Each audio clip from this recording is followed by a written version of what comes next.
Break के बाद एक बार फिर से आपका स्वागत है। चलिए खबरों आगे बढ़ेंगे। गुरु पूर्णिमा के मौके पर सीएम योगी आदित्यनाथ ने गुरु गोरखनाथ की पूजा अर्चना की। गोरखनाथ मंदिर में नाथ संप्रदाय के अपने गुरुओं को प्रणाम किया और पूजा की। महायोगी गुरु गोरखनाथ की विधि विधान से पूजा के बाद में उन्होंने अपने गुरु ब्रह्मलीन महंत अवैधनाथ की पूजा अर्चना की और इसके बाद में मंदिर परिसर में घूमने के दौरान में सीएम योगी आदित्यनाथ ने बच्चों से मुलाकात भी की।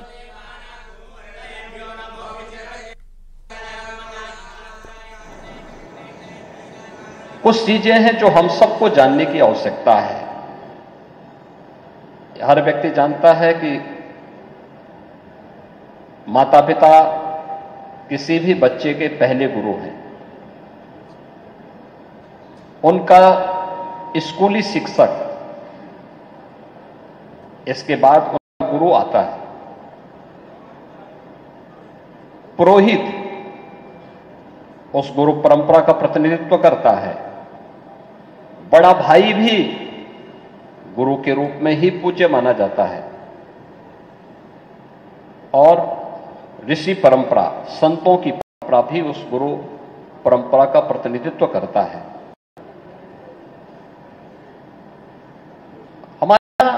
हमारे गोत्रों की परंपरा भी उसी के साथ जुड़ जाती है।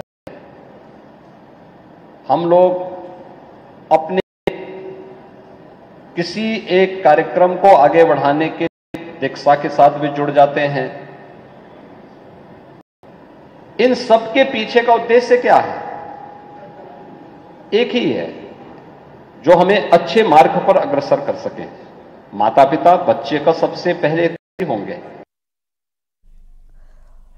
गुरु पूर्णिमा के मौके पर संतों ने गोरक्ष पीठाधीश्वर महंत योगी आदित्यनाथ को लगाया। गोरखनाथ मंदिर के प्रधान पुजारी योगी कमलनाथ और साथ ही देवी पाटन मंदिर बलरामपुर के महंत मिथिलेश नाथ ने सीएम योगी आदित्यनाथ को तिलक लगाया। ये उस दौरान की तस्वीरें आपको दिखा रहे हैं।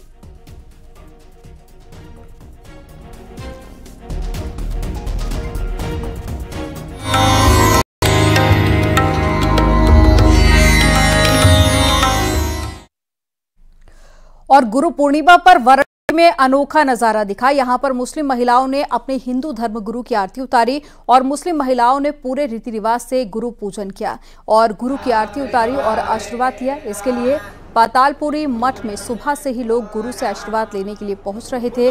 मुस्लिम महिलाएं कई वर्षों से वाराणसी में इस परंपरा का निर्वहन करती रही हैं।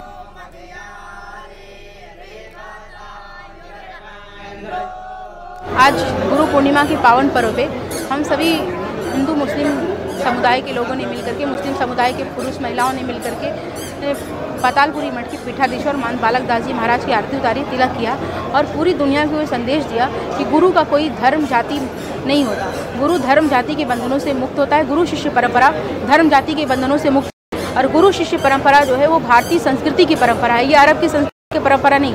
हम सभी भारतीय संस्कृति को मानने वाले हैं, इसलिए आज हम लोगों ने महंत जी की आरती उतारी। संगम नगरी प्रयागराज के किन्नर अखाड़े में भी गुरु पूर्णिमा पर्व मनाया जा रहा है। इस मौके पर किन्नर अखाड़े के महामंडलेश्वर कौशल्या, नंदगिरी और फुटीना मां ने अपने गुरु अंजलि मां की पूजा अर्चना की और उनका आशीर्वाद लिया। जिसके बाद में उनके शिष्यों ने उनकी पूजा अर्चना कर आशीर्वाद लिया।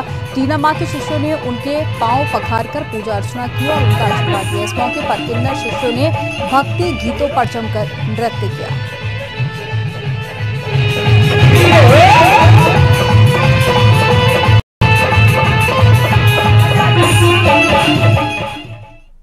और गुरु पूर्णिमा के अवसर पर मुड़िया संतों ने मथुरा के गिरिराज धाम में पारंपरिक मुड़िया शोभा यात्रा निकाली।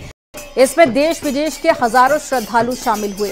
संतों ने पहले सिर मुंडाया और उसके बाद में नाचते गाते हुए शोभा यात्रा निकाली गई और इस दौरान में बीजेपी विधायक राजेश चौधरी मंजीरा बजाते हुए नजर आए और बताया जा रहा है कि 467 साल पहले सनातन गोस्वामी का निधन हुआ था। बाद से उनके अनुयायियों ने मुंडन कराकर सनातन गोस्वामी के पार्थिव शरीर के साथ में गिरिराज परिक्रमा की थी। तब से ही ये परंपरा शुरू हुई।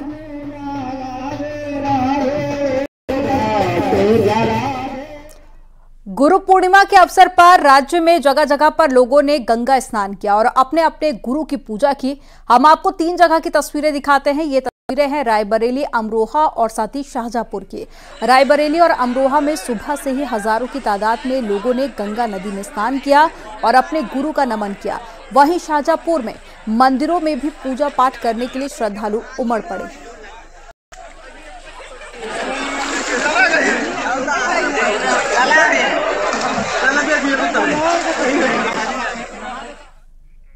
प्रयागराज में गुरु पूर्णिमा का पर्व बड़े ही श्रद्धा और आस्था के साथ में मनाया जा रहा है। इस मौके पर मंदिरों, गुरुकुलों और साथ ही आश्रमों में लोग अपने गुरुओं की पूजा अर्चना कर उनका आशीर्वाद ले रहे हैं। सुबह से ही बड़ी संख्या में श्रद्धालु त्रिवेणी में आस्था की डुबकी लगाकर पुण्य लाभ अर्जित कर रहे हैं। बलुआ घाट पर स्थित ओम नमः शिवाय बाबा आश्रम में भी लोग पहुंचकर गुरु का आशीर्वाद ले रहे हैं और गुरु पूर्णिमा के पर्व पर ओम नमः शिवाय आश्रम में रुद्र महायज्ञ भी किया गया।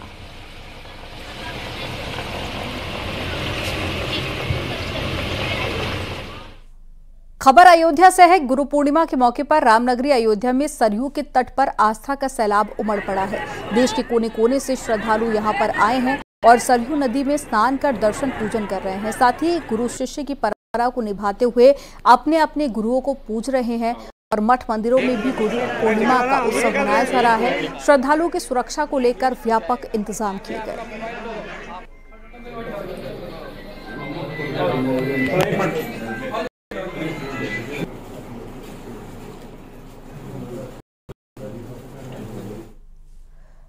और कल सावन का पहला सोमवार है। भगवान शिव की नगरी वाराणसी में इसको लेकर तैयारियां लगभग पूरी हो चुकी हैं। आपको बता दें कि इस बार सावन सोमवार से ही शुरू हो रहा है और सोमवार को ही खत्म होगा। सावन को का जो पहला सोमवार है, बड़ी संख्या में भक्त बाबा विश्वनाथ के धाम पर पहुंच रहे हैं दर्शन करने के लिए और अनुमान है कि इस बार श्रद्धालुओं की संख्या 1.5 करोड़ से ज्यादा रहेगी। इसके लिए मंदिर परिसर में ही कई व्यवस्था की गई है। श्रद्धालुओं को गर्मी और उमस से बचाने के लिए साफ पानी और साथ ही ORS जर्मन हैंगर लगाए गए हैं ताकि श्रद्धालुओं को कोई भी दिक्कत ना हो। साथ ही सुगम दर्शन में स्पर्श दर्शन नहीं कराया जाएगा, ये व्यवस्था भी की गई है। वर्ष 2023 में 1 करोड़ 63 लाख लोगों से अधिक लोगों ने दर्शन किए थे। इस वर्ष 5 सोमवार वाला श्रावण मास पड़ रहा है, तो यह हमें आशा है कि 1 करोड़ से 1 करोड़ 50 लाख के बीच में लोग रहेंगे, 1 से 1.5 करोड़ के बीच में। तो उनके लिए जो विशेष व्यवस्थाएं की गई हैं उसमें प्रतिवर्ष की जाने वाली व्यवस्थाओं में जो ऐड किया गया है वो ज़िगज़ैग की संख्या बढ़ा दी गई है, जिससे अधिक से अधिक लोग धाम परिसर के भीतर अपना अधिक समय व्यतीत कर सकें। सभी को एयर कूलर, वाटर कूलर के माध्यम से पानी की और शीतल हवा की व्यवस्था की जा रही है। इसके अतिरिक्त ORS घोल का वितरण किया जाएगा। शेष जो प्रतिबंधित सामग्रियां हैं उनके बारे में सूचना कर दी गई है। मुख्यमंत्री योगी आदित्यनाथ कल वाराणसी के दौरे पर आएंगे। सीएम योगी कल वाराणसी मंदिर की समीक्षा करेंगे और इस बैठक में वाराणसी, चंदौली, गाजीपुर, जौनपुर के विकास कार्यों की समीक्षा भी करेंगे। दोपहर 12 बजे कमिश्नरी सभागार में ये बैठक होगी और सावन के पहले सोमवार के मौके पर सीएम योगी बाबा विश्वनाथ के दर्शन पूजन भी करेंगे।